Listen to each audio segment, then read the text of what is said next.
Let's take a look at what's new in the garage. We've been working on this corner cabinet. It's coming along. It still has another coat or two of paint left on in this area. At least another coat in this area. But we've been trying to work on this outside surface here, seeing if we can simulate a wood grain. So tell us what you think. There's a wet spot there. I just did a little bit. That'll be drying. We're trying to do a little bit of different colors. We're just using a water-based paint for that. So we'll see what it looks like. See if we're getting close to a grain, or it's a fake grain. Usually when we're out here, I'm working on cars, and you can see there's, well, the truck's out there. Terry's got the car elsewhere right now, but even though there's no cars here right now, I'm excited to share something with you. You guys have been wondering about it, I'm sure. And now my credential has arrived. Woohoo! Are we excited? So we're almost looking forward to a car breaking down. Well, no, not really. Springtime is coming.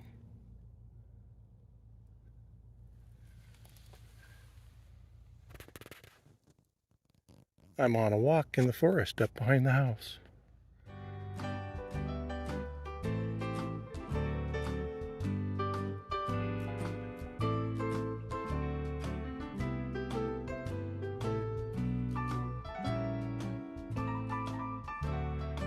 Now I figured if we had those flowers, it wouldn't be long until we spotted some of these.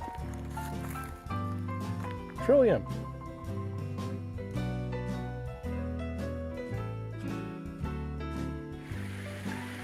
I've hiked up the logging road to where Gray Creek crosses the road, and in the spring there's such a vibrant color of green on the floor of the forest right along the creek bed. Absolutely stunning. All sorts of clover and a whole bunch of other things growing in there. Lush, beautiful, green, bright spring green.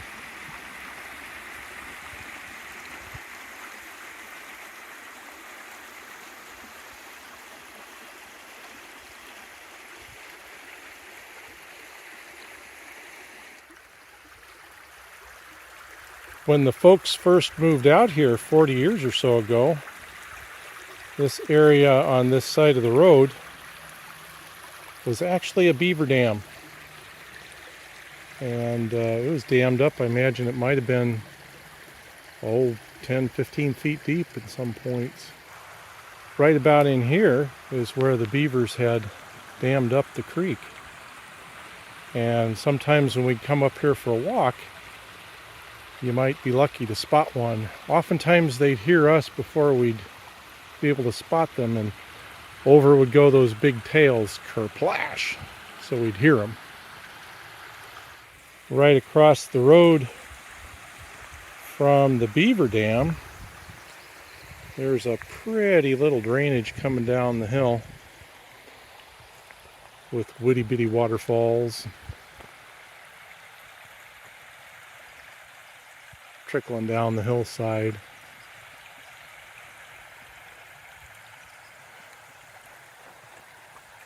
You can see the trillium in there. Trillium love their feet wet, and I think they like their ears full. So they usually like to pick homes somewhere near water. We have all phases of forest management here. A bit of wildflowers, moss growing. What's it growing on?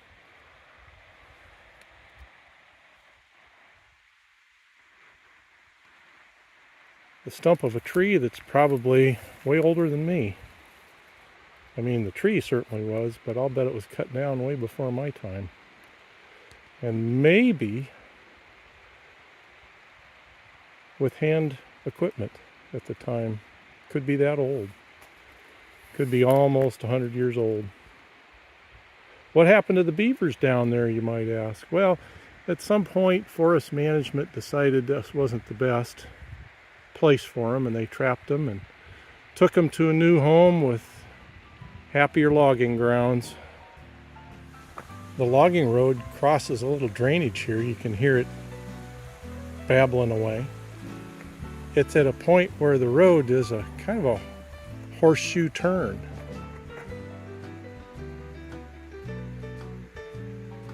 That's down toward the beaver pond. That's down towards home. And it used to, in here, be very deep forest. I don't know that it was old growth, but it was very, very big growth. And you can kind of see, looking at some of those trees in the background, just how tall things were, as well as some of these trees over to the left that were not cut. It was clear cut at the time, and I'd have to guess that was, maybe 15 years ago. And replanted, and you can see, boy, this was the replanted area here. They perk along. Those are probably about 25-foot trees, maybe 30. And it smells about as fresh as a Christmas tree lot in here.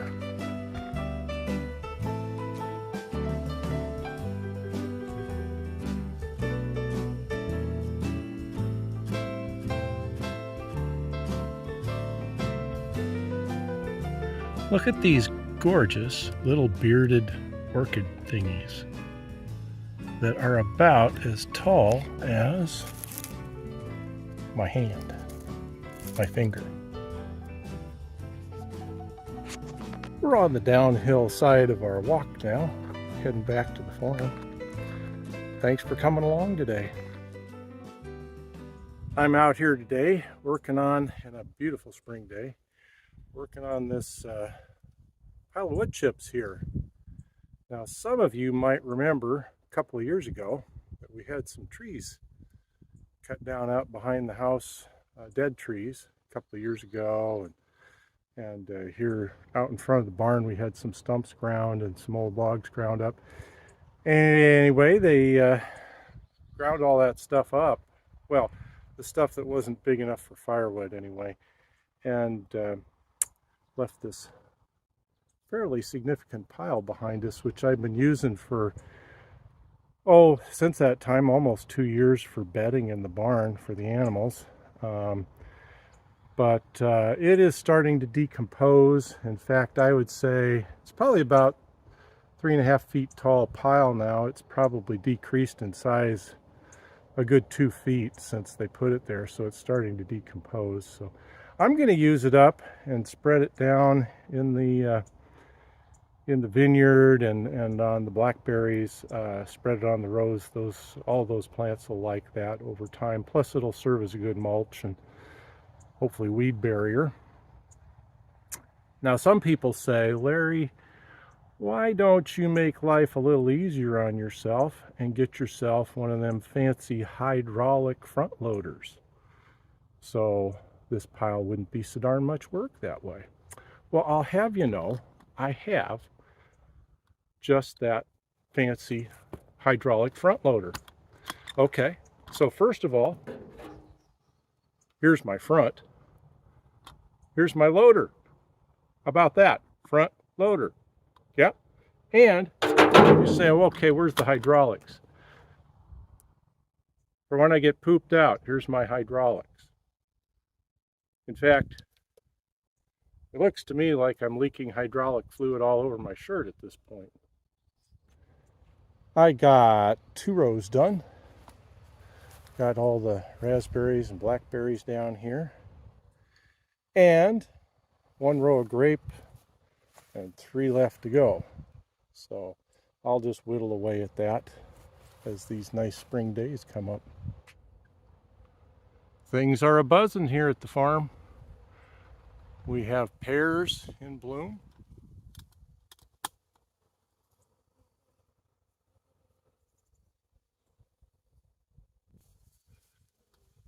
And we have cherries in bloom.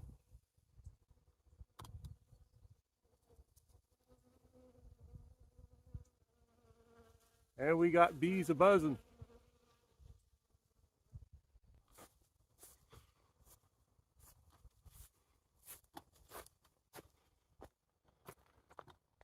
And we have plums that are just finishing up.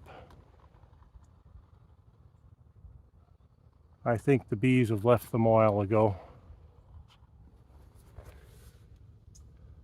Is there anybody nearby that likes rhubarb? This comes up every year, and we always say we're going to do something with it. But if you're in Corvallis and you like rhubarb, holler. Today we're going to say goodbye to this burn pile. I just lit it up. With all that greenery on there, it could go pretty fast. We'll sit back and watch. And about 30 seconds later, we're off and running. Here we go. I can already feel the heat from here. Man, it's getting warm. My fire is struggling. Who would have thought after it went up so fast? Well, here's what happened. The needles and the green stuff just went up like a match and burned very quickly. But then what it did was it left a bunch of ash behind, which has basically blanketed this whole pile, smothered it, in fact, from any oxygen. So the fuel that's beneath all this surface layer is not able to get any oxygen to burn. And so it's basically putting itself out. I got one more smaller pile here, and actually another one over here. But let me see how strike 2 goes. Well, hopefully it's not a strike. Hopefully it's a hit. Much smaller. Hopefully it won't bury itself with... there is quite a bit of pine needle in there, but hopefully not enough to smother itself. These two smaller piles are built over the stumps of the trees we cut down. So hopefully as the pile burns down, it will also burn the top of the stump a bit. Be nice if it burned it all the way down to ground level. We'll see how it goes though. No bueno. I even put the instrument of persuasion on it, but it was not persuasive.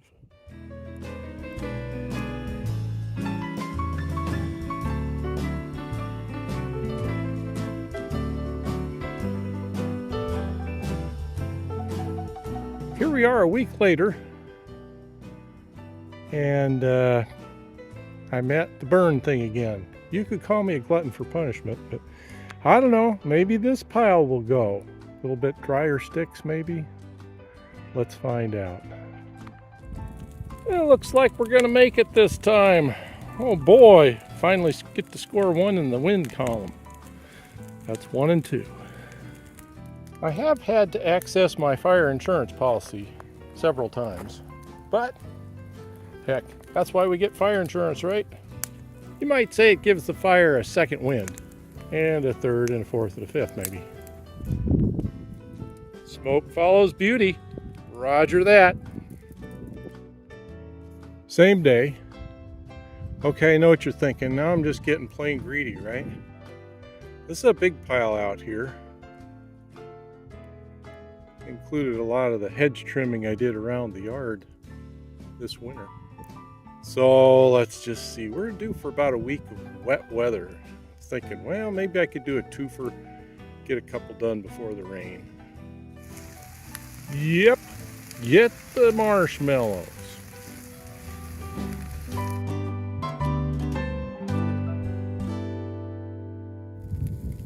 Right next to our burn pile, we got this gorgeous cherry tree in blossom. Beautiful time of the year. So many trees in blossom now.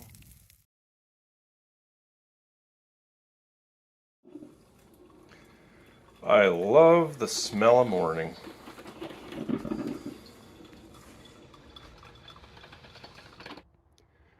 This morning I'm getting ready to do some real farm work with a real tractor. Out here looking at the driveway. This isn't going to be my tractor, by the way, or actually me doing it.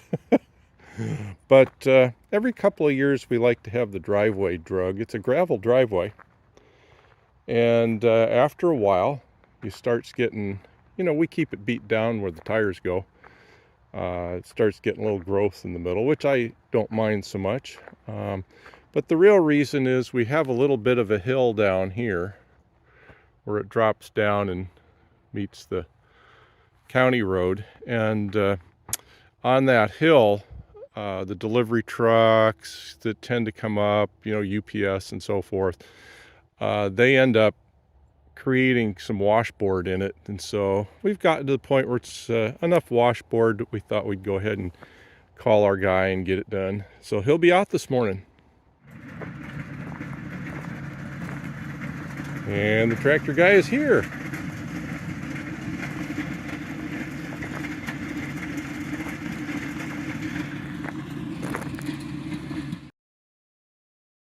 We got some bona fide farming going on today in the form of fencing.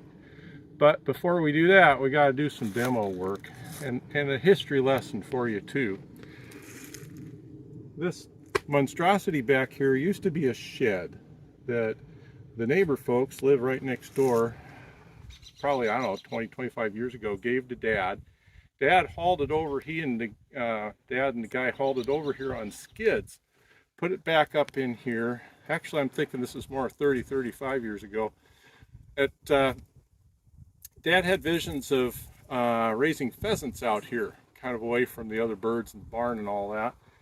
And I think he raised one crop, and they didn't, didn't thrive well or anything. But so then that shed just sat out here, and it kind of became a storage place for junk items. And ultimately, the fence, it's right in the corner of the pasture fence, and the fence began to fail. And I think Dad nailed the fence to the back of the shed, figuring that would be some weight. It is kind of soggy through here in the back corner. And so that lasted for a while. Then over time, this whole thing began to kind of roll. This is actually the roof that almost looks like siding. Kind of rolled in, caved in on itself, and the fence failed. And those of you that are avid Farm Report watchers will remember the episode of Bad Boys. Well, we tracked down one of their escapes to back here behind the shed, and so I threw up a makeshift kind of a cut the corner, if you will, with some fencing that was only meant to last about as long as those two cows, and they pushed on it and bent it up. And so now that we don't have anybody in the pasture, we're finally getting around to the demo of the shed, the emptying of whatever toxic waste Dad put in there. I don't know what it is. It's going to be a real archaeological dig, and maybe something, don't tell the EPA, one of those things. It'll be interesting to see what's in there. We'll take you along for the ride. Okay, we stripped away a couple of layers, and we're starting to reveal the inside of the shed. Look at their Elasto-Seal 5-gallon jug. I think that's what Dad initially put on the deck when he put the plywood surface over the top to seal up the plywood. I'm not sure what that next one is. Well, oh, snow roof systems. That might be something else he might have tried. Bunch of old chicken wire. Look at all the twigs in there. It isn't like anything ever nested in here, is it? More treasures. Well, here's our first load of goodies from the shed dismantling. And we pulled the roadworthy trailer up here because we'll be making one of our fabulous dump dates real soon.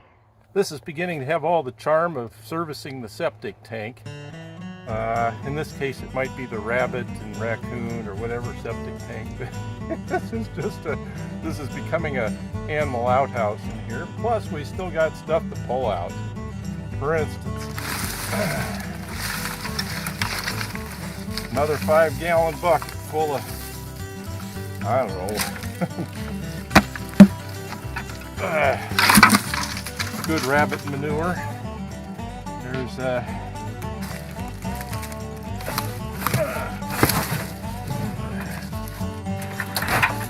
oh, something just hopped out of there.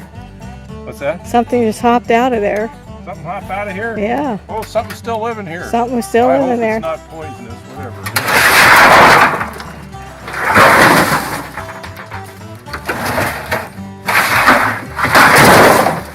Think it was a rabbit? Wrecked their home. Yeah, looked like a little rabbit. Yeah, that's a bunch of home wreckers. I guess this had tar paper on the roof at one point.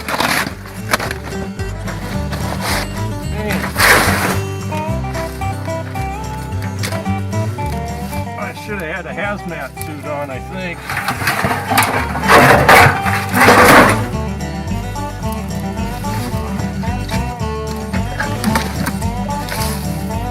All sorts of vintage metal 5-gallon buckets.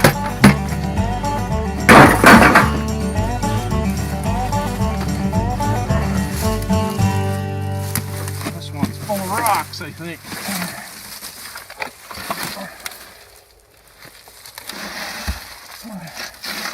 Stovepipe, big stovepipe. Okay, well, that's most of the contents. Let's see what we got on this haul. More metal cans. Lots and lots of chicken wire. Some of it I'm tempted to use, actually. Others looks pretty well used and definitely full of rabbit stuff. Nesting. Old tire. Fiberglass corrugated roofing. Very, very brittle. Broken or breaking.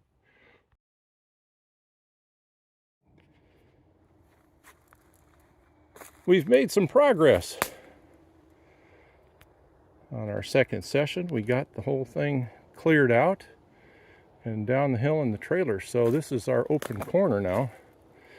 And there's a pile of stuff here that's leftover critter nesting and leftover critter manure, I guess. So now I'm going to come up and clean out some of the brush in here just to give myself and my crew a little maneuvering room. I'm going to have Josh, who drug the driveway yesterday, is going to come out next month with a buddy with a post hole digger and save me some of the post hole digging work. So I'm hoping to be able to get a post hole digger up here.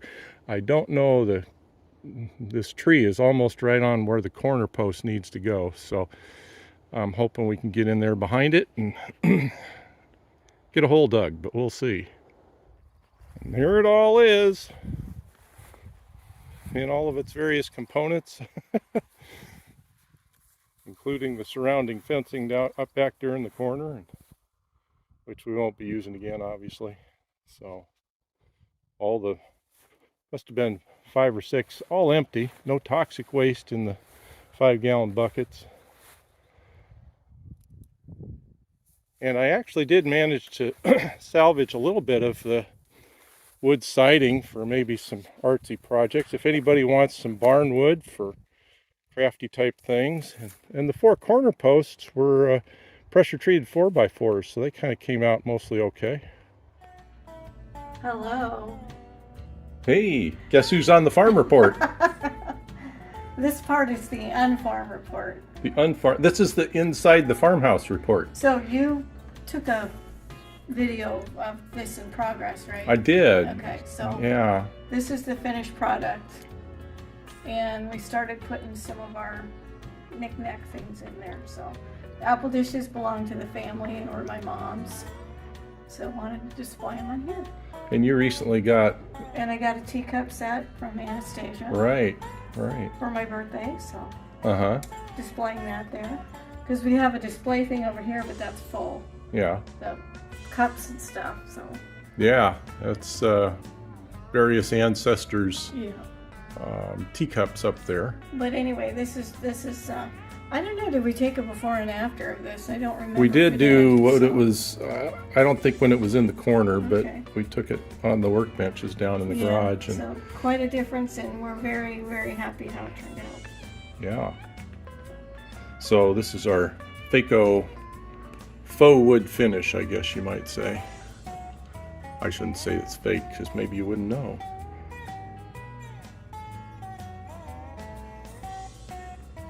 Woo-hoo. Yeah. So, and again, just a reminder, this is a cabinet my dad made in high school woodshop. So it's kind of an heirloom. And we're glad to bring it back to life. Another life. Yeah. It's had 3 or 4 lives, I think.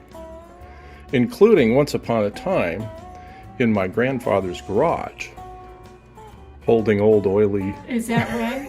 Okay. I remember Didn't know that. when they lived in Encinitas, it was in the Okay. garage. Wow. And after Grandma died and, they started having to clean out the house, Dad brought that home. It was best of my recollection anyway.